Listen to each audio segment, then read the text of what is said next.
अरे बहू, मैं तो भरपेट खा कर आई हूँ, ये तू खा ले। अपनी सास का सूखा हुआ चेहरा देखकर बहू सिसकते हुए कहती है, सासू माँ, आपको तो झूठ बोलना भी नहीं आता। अगर आपने खाया होता तो आपका मुंह ये मुरझाया ना होता। जो है हम साथ मिल बांट कर खा लेंगे। दोनों सास बहू एक साथ खाना खाने लगती हैं। तभी रामपाल वहाँ पहुँचता है। अरे आप दोनों इस कड़ाके की ठंड में इस पाइपलाइन में कैसे रह रही हैं? क्या आपको यहाँ सर्दी नहीं लग रही? क्यों नहीं लगती साहब, मगर हमारे पास में ठंड का दूजा ठिकाना नहीं है और न ही खाने को खाना, इसलिए हम सास बहू मजबूरी में यहाँ रह रही हैं। अगर आप दोनों सही समझे तो यहाँ पास में ही मेरा घर है और मुझे अपने घर की रख रखाव के लिए एक भरोसेमंद इंसान की जरूरत है। और ये मेरा अपना तजुर्बा है। जो इंसान भूख की भट्टी में तप जाता है उससे भरोसेमंद कोई नहीं होता। गरीब सास बहू रामपाल की गाड़ी में बैठकर उसके घर आती हैं। उस चार दीवारी में आकर गरीब सास बहू राहत की सांस लेती हैं, जिसके बाद तुलसी खाना बनाकर रामपाल को खिलाती है। अरे वाह बेटी, तुमने तो बड़ा ही स्वादिष्ट खाना बनाया है। आप दोनों खड़ी क्यों हैं? यहाँ बैठकर खाइए ना।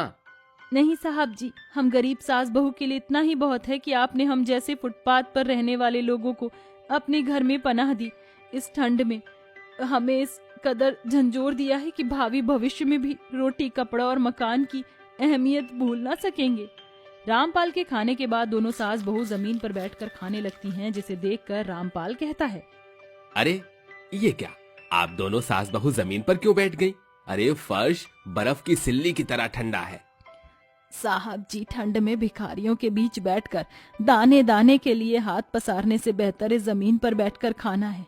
ये हमारे लिए इज्जत की रोटी खाने जैसा है। ठंड में दर दर की भटकन से हम सास बहू के कदम इस कदर उखड़ चुके हैं, मगर आपने हमें सर्दी में सहारा दिया। आपकी इस भलाई को हम जीवन भर नहीं भूल पाएंगे।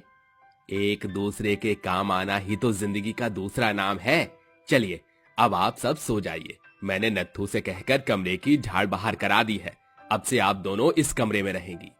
उस दिन कई दिनों बाद गरीब सास बहू पेट भर कर खाना खाती हैं और जैसे ही कमरे में जाती हैं तो वह गद्देदार बिछौना और रुई की रजाई देखकर उनकी पलकें भीग जाती हैं, क्योंकि हर दिन ठंड का कहर भोगते भोगते उन्होंने आस की उम्मीद छोड़ दी थी कि उन्हें कभी ऐसा दिन देखने को मिलेगा। आखिर में पूस के उस सर्द भारी रात में दोनों सास बहू चैन सुकून की नींद सोती हैं।